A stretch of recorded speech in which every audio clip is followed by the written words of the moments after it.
Hey folks, and welcome to Mindlitter's 10 Things You May Not Know About the 1977 film Smokey and the Bandit. Number 1. Hal Needham was well known long before he ever sat in the director's chair for the first time for Smokey and the Bandit. As one of Hollywood's most daring stuntmen, he earned the respect of studios and stars alike by performing the kind of jaw-dropping leaps and crashes that few others dared attempt. But behind his fearless persona was a humble, hard-working guy who felt more comfortable on a set or a racetrack than in a boardroom. Hal and Burt Reynolds shared a bond that went beyond mere professional collaboration. Needham started off as Reynolds' stunt double and quickly became a close friend, so close in fact that he ended up living in Burt's guest house for a while. That friendship proved invaluable when Needham showed Reynolds his script for Smokey and the Bandit, a scrappy idea that sparked the creative team-up. With Reynolds' star power attached, the modest production ballooned from a small-scale project to a major motion picture, marking Hal Needham's directorial debut. The two brought out the best in each other. Reynolds' effortless charisma and Needham's stunt expertise combined to produce a blockbuster that defied all expectations. Smokey and the Bandit became a cultural phenomenon and cemented a legendary Hollywood partnership. Number 2. Needham first stumbled on the idea for Smokey and the Bandit in the most ordinary place. He noticed that friends traveling east from California would bring Coors beer as prize contraband due to its limited distribution at the time. People treated it like liquid gold, giving Hal the inspiration for a story about a high-stakes run to smuggle Coors across state lines. The notion that something as simple as a particular brand of beer could be illegal in certain parts of the country made Needham realize there was comedic gold to be found in that real-life oddity. Why not turn it into a wild chase, with clever outlaws outrunning determined sheriffs? The tension between a hot commodity of sorts and the law provided a perfect setup for car stunts, banter over CB radios, and comical roadside mishaps. Building the film's plot around this Coors run let Needham embrace both his stuntman roots and his gift for offbeat storytelling. It was a simple concept that tapped into the fun, rebellious streak of American car culture.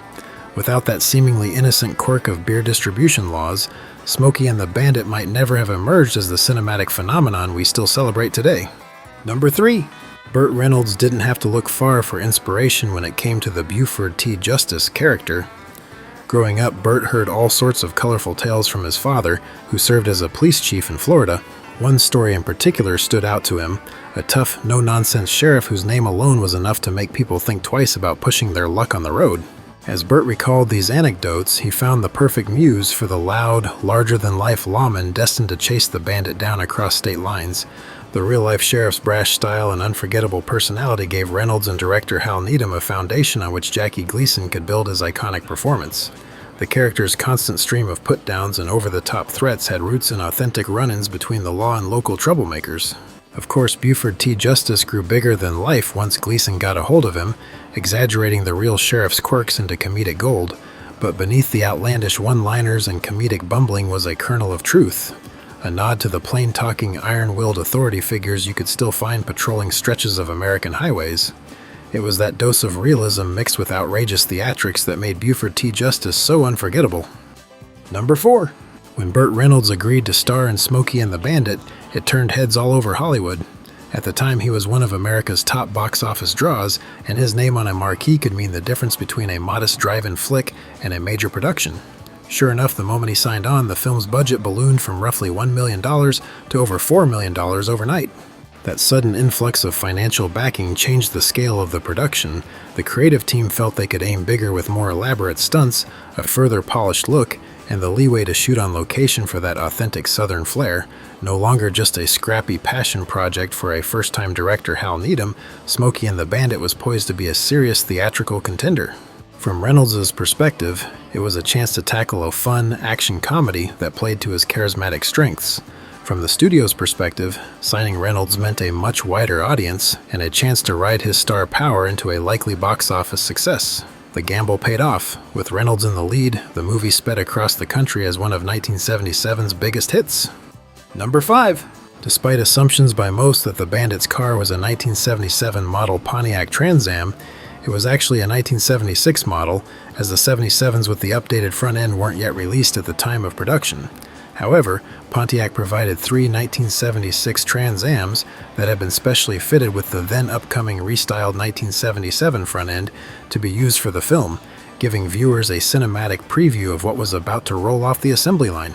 That iconic image of Burt Reynolds behind the wheel turned out to be marketing gold for Pontiac. After audiences across America saw the Bandit leading the daring beer run on screen, Trans Am sales skyrocketed. People who had never even considered a Pontiac suddenly had visions of black and gold styling and T-tops dancing in their heads, and dealers were inundated with orders. As for the fate of those 3 screen-used Trans Ams, all of them were heavily damaged, rendering them inoperable even before filming officially ended. Each one had been put through the ringer, so to speak.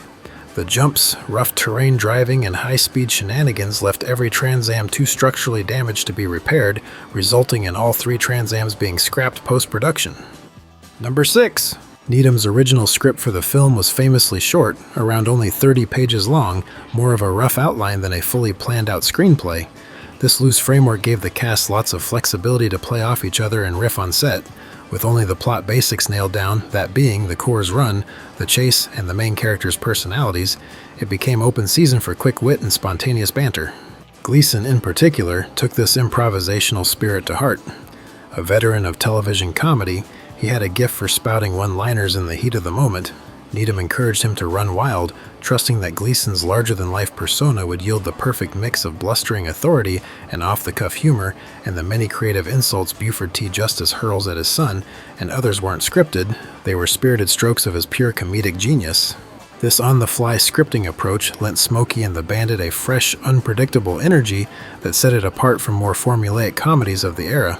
Audiences could sense the camaraderie and genuine spontaneity in the acting, especially whenever Gleason's rants pushed the limits. Instead of rigidly following a script, everyone leaned into the sheer fun of building a chase comedy around one truly unstoppable sheriff. Number 7. Sally Field wasn't the initial preference for Carrie, the feisty runaway bride. Studio executives were skeptical, worried that her wholesome image from Gidget and the Flying Nun wouldn't convert well into a sassy romantic lead. Some even felt that she wasn't attractive enough for the role, envisioning someone more overtly glamorous to fill the spot.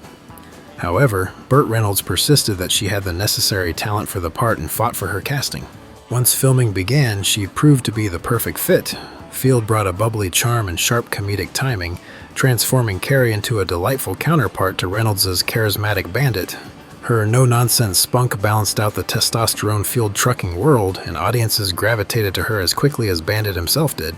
For Field, playing Carrie not only boosted her Hollywood profile, but helped break her typecasting as the wholesome girl next door as well. Not to mention, off-set, an actual romantic relationship between Reynolds and Field sparked that lasted a few years. Their genuine affection and playful banter behind the scenes added an extra layer of authenticity to their on-screen chemistry.